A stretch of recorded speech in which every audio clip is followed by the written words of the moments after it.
Amora Max TV, nothing but love. Twongeye kubaha ikaze bakunze ba Amora Max TV, ibihe byiza kuri mwese nibyo dukomeje kubifuriza.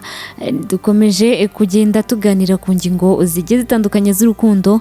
Benshi bajya mu rukundo murabizi cyane biragorana, ariko mu by'ukuri ntago ari ngombwa guheranwa n'ibyumviro byawe. Reka nibwirire barumuna wacu namwe bakuru bacu mujye muvuga, uyu munsi ushobora kuba uri umukobwa warakuze, uri mu gihe cyo kuba wumva ufite ibyumviro byo kuba wakunda umusore cyangwa umuhungu. Ese kuki ubundi muri rusange abakobwa batabwira abahungu ko babakunda?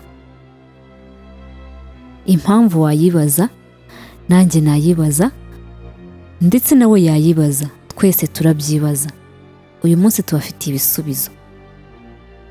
Hari igihe bigorana ku bakobwa kugaragaza ibyumviro byabo, ibyo turabizi cyane. Umuhungu aragenda agakunda umukobwa bikamurya cyangwa agakoresha ubundi buryo bwose bushoboka kugira ngo abimubwire.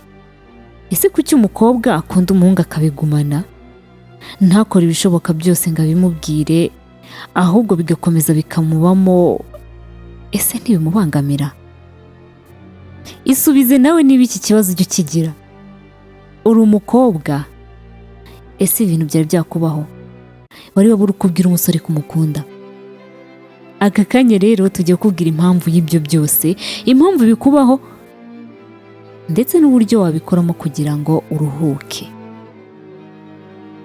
Kuba umukobwa yakunda umuhungu ni ibintu bisanzwe, ndetse bibaho kenshi kuko nawe ibyo byiyumviro by'urukundo arabigira. Ikindi, uko urukundo rwizana ntabwo twabihagarika.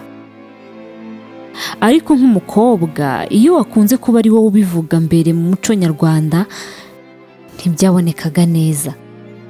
Ahari kera kenshi tujya dukunda kumva bavuga ngo kiliziya yaciye kirazira. Hari byinshi byabagaho kera, ariko ubu ngubu byahindutse. Atari ukubera kwica umuco, ahubwo nyine ni ibihe aho bigeze tugomba kugendana nabyo. Yewe byasaga naho bitemewe. Ibyo rero byatumaga kuva kera umukobwa wimugora gufata iya mbere ngo abwire umuhungu iby'urukundo. Yabaga ari amahano. Niyo yabaga bivuze, akenshi yafatwaga nk'umusazi, ikirara, cyangwa se bakumva ko hari ikindi ashaka kuri uwo muhungu, nk'ubutunzi cyangwa se ibindi. Niyo mpamvu rero abakobwa batabivuga cyangwa se batanabivugaga, na n'ubu ugasanga ariko bikimeze kuri benshi mu Rwanda. Kuri ubu ngubu hari abatinyutse, nawe ushobora kuba urimo, nanjye nabamo, ndetse na runaka yabamo. Ntabwo ari uko rero abakobwa badakunda, ahubwo ni uko baba banga ko bakwakirwa uko batari igihe bo bafashe iya mbere mu kubivuga.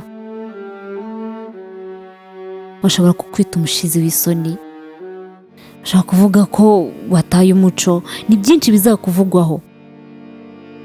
Ariko umunyarwanda niwe wavuze ngo aho kunigwa n'ijambo ry'unigwa n'uribwiye.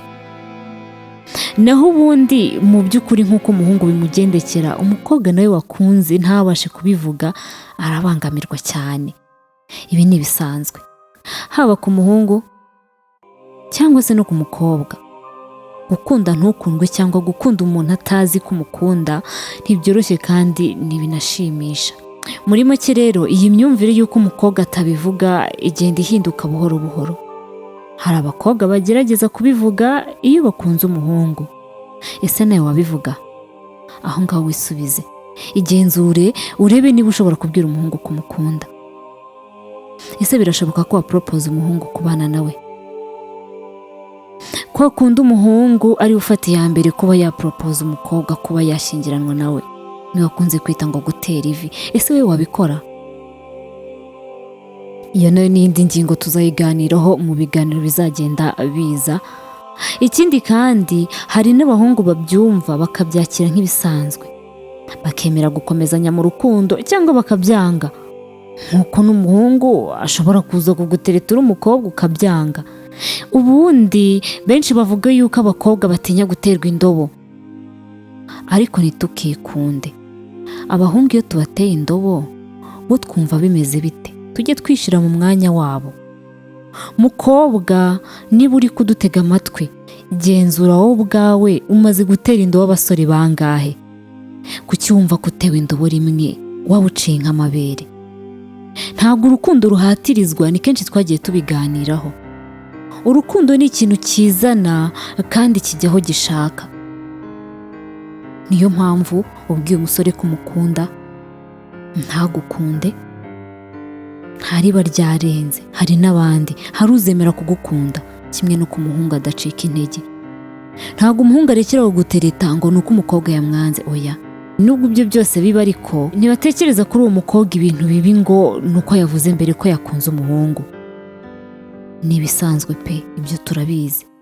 Nta tandukaniro riri hagati y'umukobwa n'umuhungu mu gukunda. Twese turakunda, ntarihari mu kubwira undi ko wamukunze, oya. Ibyo tubyumve neza kandi tubisobanukirwe.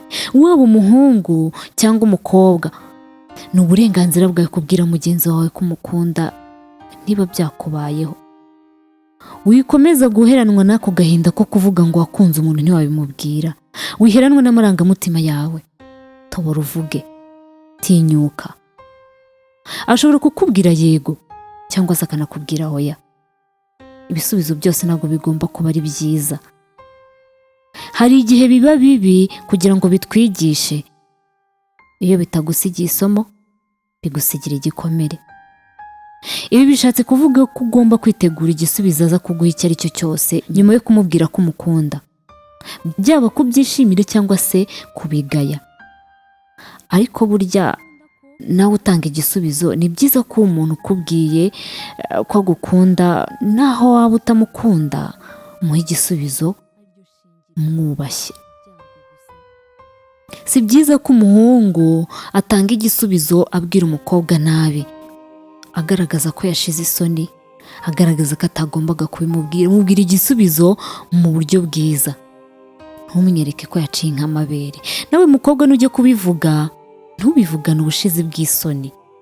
Gerageza kubivuga mu kinyabupfura ku buryo nawe igisubizo cyawe kizaza bitewe n'uko wabivuze. Ni byinshi tuzagenda tuganira ku rukundo nk'uko dusanzwe tubibabwira, ndetse n'uko twabibasezeranije. Ntabwo tuzatandukira ngo tujye kure yarwo. Reka dukomeze kwifuriza ibihe byiza rero abakunzi ba Amora Max TV. Ibiganiro byacu nakagaruka. Ciao ciao.